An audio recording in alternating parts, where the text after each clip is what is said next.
जय श्री राम। राधे राधे। स्वागत है आपका मेरे चैनल में। आशा करती हूँ आप सभी स्वस्थ होंगे।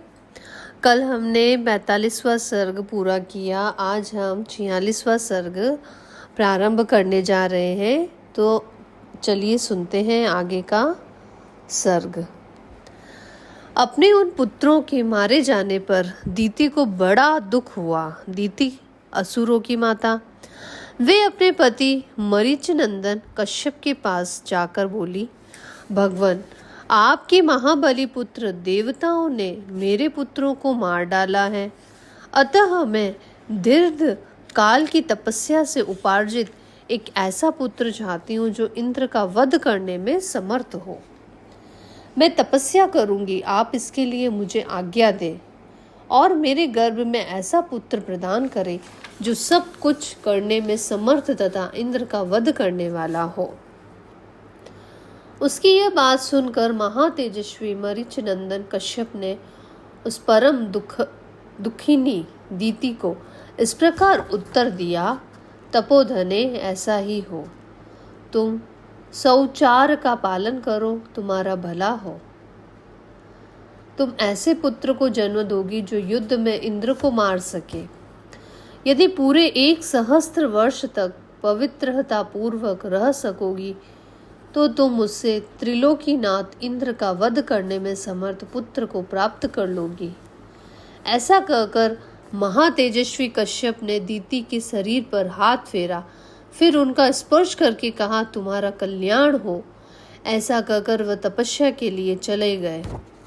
नरश्रेष्ठ, उनके चले जाने पर दीति अत्यंत हर्ष और उत्साह में भरकर कुशपल्लव नामक तपोवन में आई और अत्यंत कठोर तपस्या करने लगी। पुरुष प्रवर श्री राम दीति के तपस्या करते समय सहस्त्र लोचन इंद्र विनय आदि उत्तम गुण संपत्तियों से युक्त हो उसकी सेवा टहल करने लगे। सहस्त्राक्ष इंद्र अपनी मौसी दीति के लिए अग्नि, कुशा, काष्ठ, जल, फल, मूल तथा अन्य अभिलषित वस्तुओं को ला लाकर देते थे। इधर मौसी की शारीरिक सेवाएं करते हुए उनके पैर दबाकर उनकी थकावट मिटाते तथा ऐसे ही अन्य आवश्यक सेवाओं द्वारा वे हर समय दीति की परिचर्या करते थे। रघुनंदन जब सहस्त्र वर्ष पूर्ण होने में कुछ 10 वर्ष बाकी रह गए, तब एक दिन दीति ने अत्यंत हर्ष में भरकर सहस्त्र लोचन इंद्र से कहा, बलवानों में श्रेष्ठ वीर, अब मेरी तपस्या के केवल 10 वर्ष और शेष रह गए हैं। तुम्हारा भला हो, 10 वर्ष बाद तुम अपने होने वाले भाई को देख सकोगे। बेटा, मैंने तुम्हारा विनाश के लिए जिस पुत्र की याचना की थी, वह जब तुम्हें जीतने के लिए उत्सुक होगा उस समय मैं उसे शांत कर दूंगी। तुम्हारे प्रति उसे वैर भाव से रहित तथा भातृ स्नेह से युक्त बना दूंगी। फिर तुम उसके साथ रहकर उसी के द्वारा की हुई त्रिभुवन विजय का सुख निश्चित होकर भोगना। सुरश्रेष्ठ, मेरे प्रार्थना करने पर तुम्हारे महात्मा पिता ने 1 वर्ष के बाद पुत्र होने का मुझे वर दिया है। ऐसा कहकर दीति नींद से अचेत हो गई। उस समय सूर्य देव आकाश के मध्य भाग में आ गए थे। दोपहर का समय हो गया था। देवी दीति आसन पर बैठी बैठी झपकी लेने लगी। सिर झुक गया और केश पैरों से जा टले। इस प्रकार निद्रा अवस्था में उन्होंने पैरों को सिर से लगा लिया।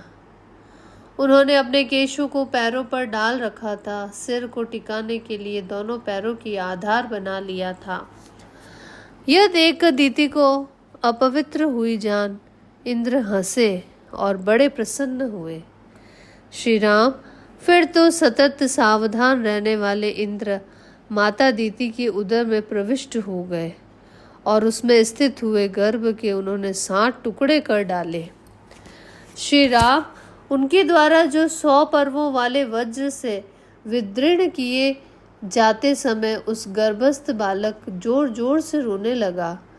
इसे दीति की निंद्रा टूट गई और वे जाग कर उठ बैठी।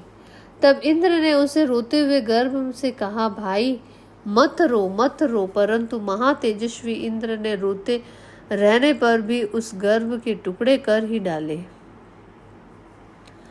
उस समय दीति ने कहा, इंद्र, बच्चे को न मारो न मारो। माता के वचन का गौरव मानकर इंद्र सहसा उधर से निकल आए।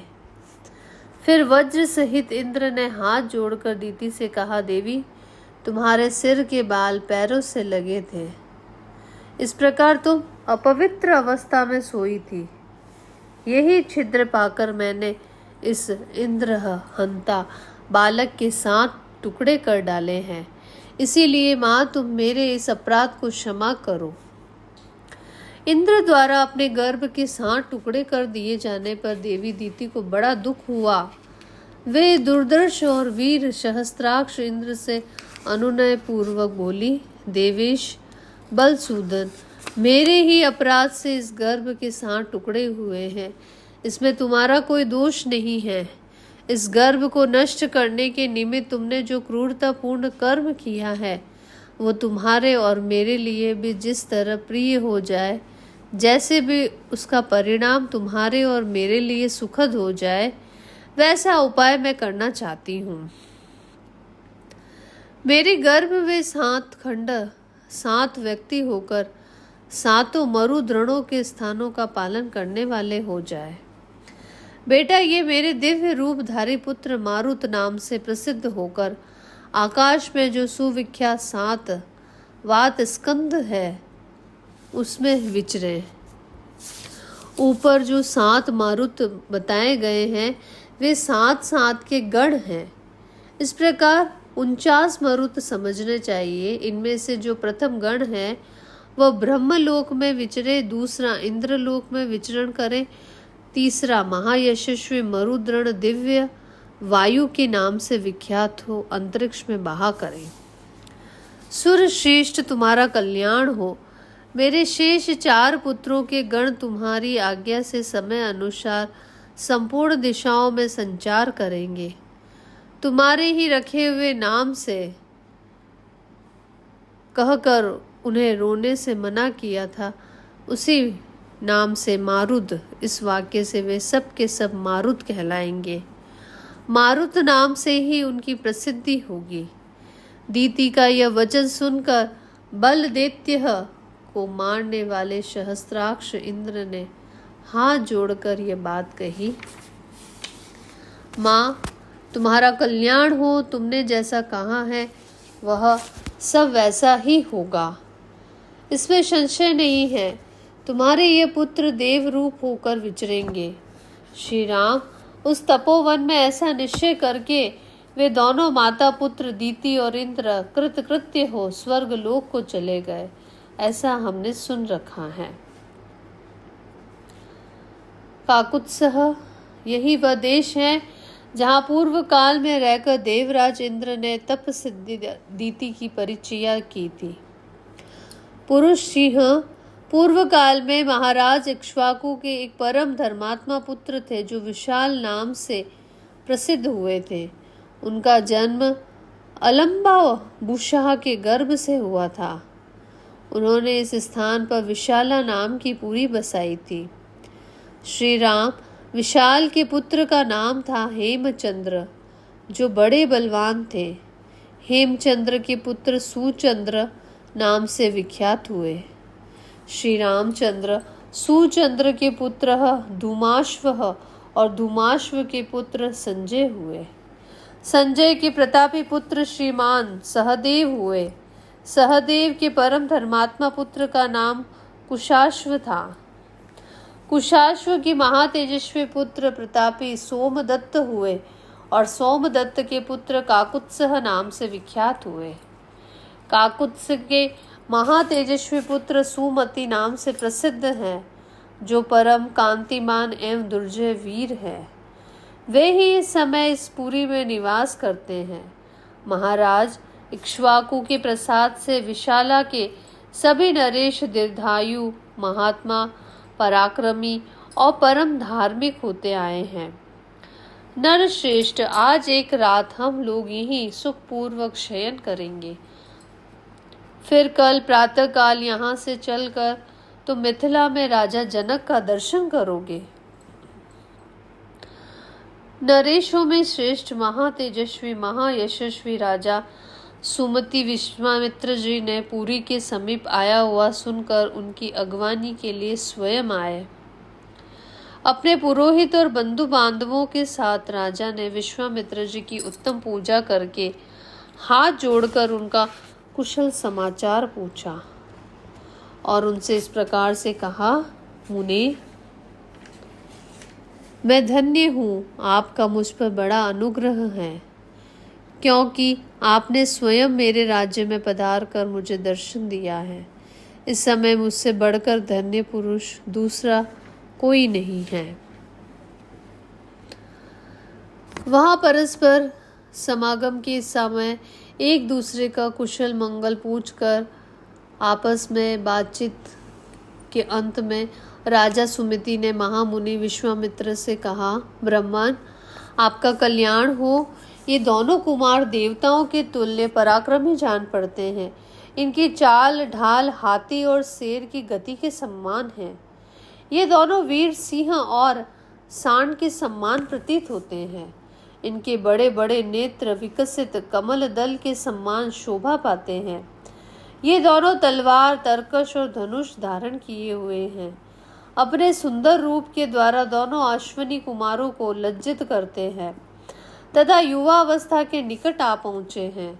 इन्हें देखकर ऐसा जान पड़ता है मानो दो देव कुमार देव इच्छावश देवलोक से पृथ्वी पर आ गए हो। मुने, ये दोनों किसके पुत्र हैं और कैसे किस लिए यहाँ पैदल आए हैं? जैसे चंद्रमा और सूर्य आकाश की शोभा बढ़ाते हैं, उसी प्रकार ये दोनों कुमार इस देश को सुशोभित कर रहे हैं। शरीर की ऊंचाई, मनोभाव सूचक संकेत तथा चेष्टा बोलचाल में ये दोनों एक दूसरे के समान हैं। श्रेष्ठ आयुध धारण करने वाले ये दोनों नरश्रेष्ठ वीर इस दुर्गम मार्ग में किस लिए आए हैं, यह मैं यथार्थ रूप से सुनना चाहता हूँ। सुमति का यह वचन सुनकर विश्वामित्र जी ने उन्हें सब वृतांत यथार्थ रूप से निवेदन किया। सिद्ध आश्रम में निवास और राक्षसों के वध का प्रसंग भी यथावत रूप से कह सुनाया। विश्वामित्र जी की बात को सुनकर राजा सुमति को बड़ा विस्मय हुआ। उन्होंने परम आदरणीय अतिथि के रूप में आए हुए उन दोनों महाबली दशरथ पुत्रों का विधि पूर्वक आतिथ्य सत्कार किया। सुमति से उत्तम आदर सत्कार पाकर वे दोनों रघुवंशी कुमार वहां एक रात रहे और सवेरे उठकर मिथिला की ओर चल दिए। मिथिला में पहुंचकर जनकपुरी की सुंदर शोभा देख सभी महर्षि साधु साधु कहकर उनकी भूरी भूरी प्रशंसा करने लगे। मिथिला के उपवन में एक पुराना आश्रम था जो अत्यंत रमणीय होकर भी सुनसान दिखाई देता था। उसे देखकर श्री रामचंद्र जी ने मुनिवर विश्वामित्र जी से पूछा, भगवान, ये कैसा स्थान है जो देखने में तो आश्रम जैसा है, किंतु एक भी मुनि यहाँ दृष्टिगोचर नहीं होते हैं। मैं ये सुनना चाहता हूँ कि पहले यह आश्रम किसका था। श्री रामचंद्र जी का यह प्रसन्न सुनकर प्रवचन कुशल महातेजस्वी महामुनि विश्वामित्र जी ने इस प्रकार उत्तर दिया, रघुनंदन, पूर्व काल में ये जिस महात्मा का आश्रम था और जिन्होंने क्रोध पूर्वक इसे श्राप दे दिया था, उनका तथा उनके इस आश्रम का सब वृतांत तुमसे कहता हूँ। तुम यथार्थ रूप से इसको सुनो। नरश्रेष्ठ, पूर्व काल में यह स्थान महात्मा गौतम का आश्रम था। उस समय यह आश्रम बड़ा ही दिव्य जान पड़ता था। देवता भी इसकी पूजा व प्रशंसा किया करते थे। महायशस्वी राजपुत्र पूर्व काल में महर्षि गौतम अपनी पत्नी अहिल्या के साथ रहकर यहाँ तपस्या करते थे। उन्होंने बहुत वर्षों तक यहाँ तप किया था। एक दिन जब महर्षि गौतम आश्रम पर नहीं थे, उपयुक्त अवसर समझकर सचिपति इंद्र गौतम मुनि का वेश धारण किया और वहां आए और अहिल्या से इस प्रकार बोले, सदा सावधान रहने वाली सुंदरी, रति की इच्छा रखने वाली प्रार्थी पुरुष ऋतु काल की प्रतीक्षा नहीं करते हैं। सुंदर कटी प्रदेश वाली सुंदरी, मैं तुम्हारे साथ समागम करना चाहता हूँ। रघुनंदन महर्षि गौतम का वेश धारण करके आए हुए इंद्र को पहचान कर भी उस दुर्बुद्धि नारी ने, अहो देवराज इंद्र मुझे चाहते हैं, इस कौतूहलवश उनके साथ समागम का निश्चय कर वह प्रस्ताव स्वीकार कर लिया।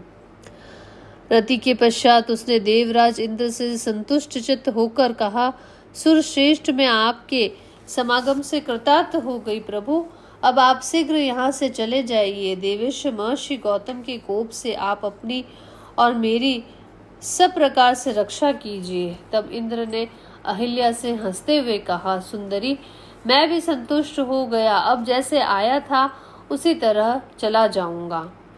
श्री राम इस प्रकार अहिल्या से मिलकर जब इंद्र कुटी से बाहर निकले, तब गौतम के आ जाने की आशंका से बड़ी उतावली के साथ वेग पूर्वक भागने का प्रयत्न करने लगे। इतने में ही उन्होंने देखा देवताओं दानवों के लिए भी दुर्धर्ष तपोबल संपन्न महामुनि गौतम हाथ में समीधा लिए आश्रम में प्रवेश कर रहे हैं। उनका शरीर तीर्थ के जल से भीगा हुआ और वे प्रज्वलित अग्नि के समान उद्दीप्त हो रहे हैं। उन पर दृष्टि पड़ते ही देवराज इंद्र भय से थर्रा उठे। उनके मुख पर विषाद छा गया। दुराचारी इंद्र को मुनि का वेश धारण किए देखकर सदाचार संपन्न मुनिवर गौतम जी ने रोष में भरकर कहा, दुर्मते तूने मेरा रूप धारण करके यह न करने योग्य पाप कर्म किया है, इसलिए तू विफल हो जाएगा। रोष में भरे हुए महात्मा गौतम के ऐसा कहते ही सहस्त्राक्ष इंद्र के अंडकोश उसी क्षण पृथ्वी पर गिर पड़े। इंद्र को इस प्रकार श्राप देकर गौतम ने अपनी पत्नी को भी श्राप दिया, दुराचारिणी तू भी यहाँ कई हजार वर्षों तक केवल हवा पीकर या उपवास करके कष्ट उठाती हुई राख में पड़ी रहेगी। समस्त प्राणियों से अदृश्य रहकर इस आश्रम में निवास करेगी। जब दुर्दर्श दशरथ कुमार राम इस घनघोर वन में पदार्पण करेंगे, उस समय तू पवित्र होगी। उनका आतिथ्य सत्कार करने से तेरे लोभ मोह आदि दोष दूर हो जाएंगे और तू प्रसन्नता पूर्वक मेरे पास पहुंचकर अपना पूर्व शरीर धारण कर लोगी। अपनी दुराचारिणी पत्नी से ऐसा कहकर महातेजस्वी महातपस्वी गौतम उस आश्रम को छोड़कर चले गए और सिद्धों तथा चारणों से सेवित हिमालय के रमणीय शिखर पर रखकर तपस्या करने लगे। इस प्रकार वाल्मीकि निर्मित आर्ष रामायण आदि काव्य के बालकांड में 48वां सर्ग जो है वो पूरा होता है। आगे का सर्ग हम कल के अध्याय में पढ़ेंगे। आपका दिन मंगलमय हो। चैनल को लाइक और सब्सक्राइब कीजिए। धन्यवाद।